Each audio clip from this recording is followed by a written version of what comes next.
plus intéressant, c'est la programmation et je dirais la veille que je fais parce qu'en fait, j'apprends des choses. Et moi qui suis plutôt curieuse et voilà, être au contact des gens aussi, je dirais que c'est ça. Et aussi, mon moment préféré, c'est d'être sur le salon, en fait, quand ça se passe, parce que parce qu'on sympathise avec les auteurs, parce qu'on passe des bons moments et Mm. que voilà.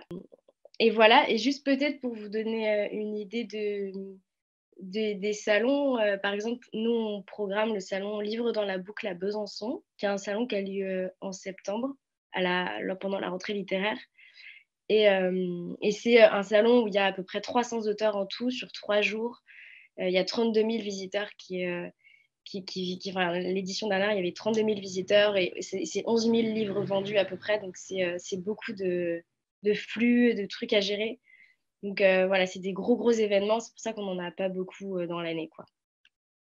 Voilà. D'accord. Et donc l'alternance, c'est vraiment quelque chose que vous recommanderez aux étudiants? Ouais, ouais, ouais. Si vous me dites si ça bug, hein, parce que moi, je vous vois figé, mais si jamais ça bug, Je vous entends bien, moi, de mon côté. Ok. Euh, je... Alors, l'alternance, bah oui, en fait, c'est quelque chose que je recommanderais fois 1000, fois 1000. Mais c'est marrant parce que moi, pendant le DUT, c'était très concret, tout ça, j'aimais beaucoup. Mais à la fin de mon DUT, j'ai eu envie d'aller vers quelque chose de plus théorique. Je ne sais pas pourquoi, mais c'était mon envie. Et donc, j'ai notamment tenté le CELSA, parce que nous, le DUT, c'était en 2 ans. Vous, je crois que c'est en 3 ans maintenant. Mais Oui, c'est ça. moi, j'ai tenté d'entrer au CELSA, du coup. Je sais pas, j'avais absolument envie de faire du théorique. Et j'ai été assez loin. J'étais première, deuxième sur liste d'attente à la fin des oraux, mais au final, j'ai pas été prise. Donc, je suis allée dans une fac. Voilà. Et en fait, mon année théorique à la fac à Paris, j'étais à Assas. Voilà. Je suis allée là-bas parce que c'était le seul endroit où j'étais prise. Et en fait, je regrette un peu. Alors, ça m'a appris des choses quand même, mais aujourd'hui, ces choses-là, je m'en souviens pas tellement. Donc, j'étais peut-être pas à fond dedans aussi, mais mon année théorique, on m'a pas trop appris. J'avais vraiment envie de revenir à un truc concret et je me suis dit, bah, ok, l'alternance. Et surtout que j'en avais besoin aussi pour payer ma vie à Paris aussi. Et donc, non, je recommande totalement parce que bah, après, je recommande si on s'y sent bien aussi, si on sent que ces Oui. premiers mois d'alternance, ça se passe pas bien. Je pense qu'il ne faut pas hésiter à changer, mais si ça se passe bien et on est dans une bonne équipe et qu'on a des missions cool, c'est vraiment hyper intéressant. Et en fait, on se sent utile tout simplement et on apprend fois 1000, on apprend fois 1000 et c'est hyper intéressant. Moi, là, je suis en master encore, j'ai cours un jour par semaine, mais c'est un peu un supplice, quoi. J'ai l'impression de plus Mm. rien apprendre. Enfin, j'apprends quand même quelques trucs, mais moi, je me rends compte que le DUT, ça m'a quasiment tout appris. Enfin, voilà, je dis pas qu'il faut pas continuer les études, mais je pense qu'on apprend davantage sur le terrain. Euh, ouais, voilà. Donc, non, c'est l'alternance, je recommande, ouais.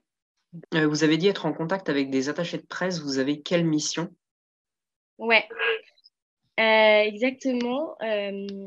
Alors, en fait, du coup, oui, je suis en contact quotidiennement, en fait, avec les attachés de presse.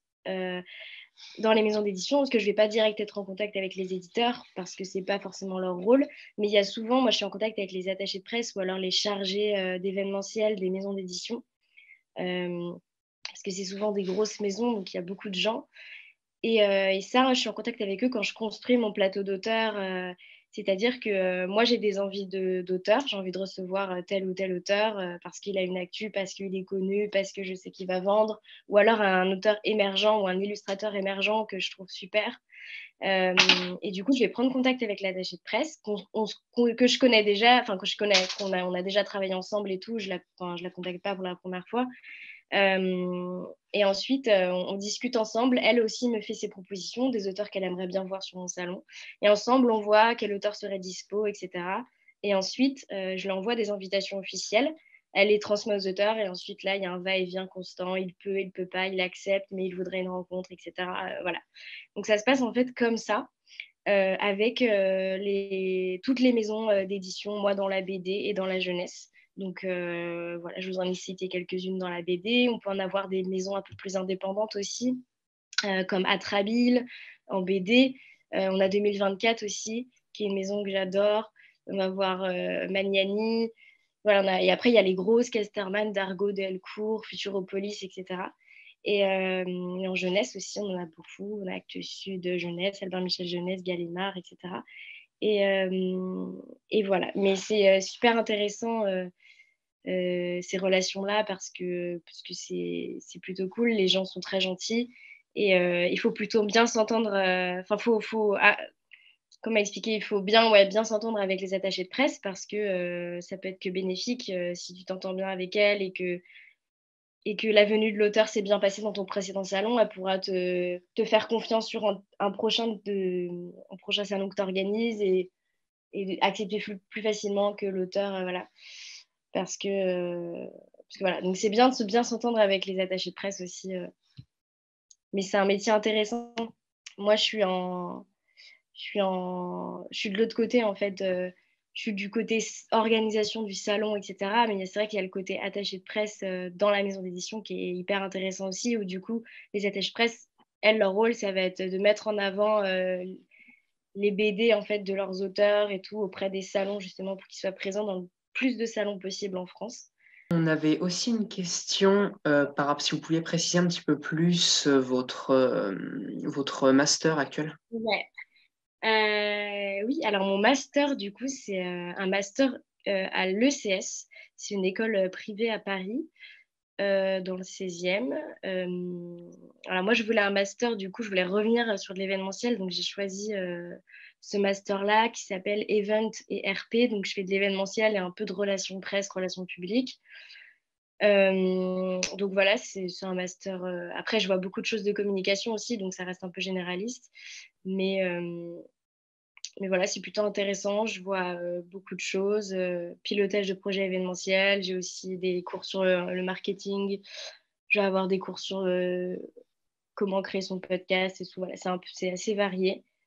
Euh, donc voilà, à peu près pour mon master. C'est pas très, très difficile d'y entrer. Après, en école privée, en master, c'est pas très, très compliqué d'y entrer, je pense. Ce qui est peut-être un peu plus compliqué, c'est de trouver l'alternance après. Mais, euh, mais voilà, pour mon D'accord. master. Bah, merci beaucoup. Bah, de rien. Merci beaucoup, Rosalie. Peut-être pour la question classique et traditionnelle, mais si vous aviez un conseil, une recommandation, à confier à la fois aux étudiants qui démarrent là, leur cycle de formation, qui sont en première année, puis aussi aux deuxième année, là, qui s'apprêtent à partir bientôt en stage et qui sont sur la REP actuellement, notamment, ce serait quoi le petit conseil? Bah, le petit conseil, je pense que c'est de suivre ce qu'on a envie de faire sur le moment aussi, de pas trop se projeter aussi. Alors, c'est un peu compliqué. Enfin, je sais pas si c'est un. Enfin, moi, en tout cas, c'est le conseil que j'aurais bien aimé recevoir. En fait, je pense qu'il faut suivre l'envie qu'on a sur le moment. Parce qu'en fait, la vie est encore très longue et moi, aujourd'hui, je fais ça. J'aurais jamais pensé me retrouver et faire de la programmation de bande dessinée, de littérature jeunesse. Si on m'avait dit ça en DUT, j'aurais dit mais quoi et tout. Alors qu'en fait, je me suis découvert quelque chose que j'adore. En fait, il y a plein de. Je pense qu'il faut laisser venir les opportunités. Il y a plein de choses qui vont se passer. Ça se trouve, vous allez faire quelque chose l'année prochaine et complètement autre chose. Et c'est pas grave en fait si vous savez pas directement vers quoi vous voulez aller aussi. Moi, je vais pas forcément continuer dans la BD ou la jeunesse. J'ai envie de faire peut-être complètement autre chose après. Donc en fait, nous on change et tout le monde change et donc faut pas trop avoir peur du futur, je pense. Et puis aussi, un autre conseil, c'est de s'ouvrir, d'être curieux. Après, c'est si vous avez envie ou pas d'être curieux. Hein. Si vous n'avez pas envie, vous n'êtes pas obligé. Mais s'il y en a qui sont de nature curieuse et qui ont envie de découvrir plein de choses. Enfin, moi, j'ai été comme ça en DUT beaucoup et aller au cinéma ou voir, voir des pièces de théâtre ou quoi, parler à plein de gens. Et ça va vous apporter beaucoup aussi, je pense. Voilà, faire plein de projets, vous investir dans des associations, n'importe quoi. Voilà. Eh ben, merci beaucoup. De rien. De Merci rien. beaucoup. Bah, merci beaucoup.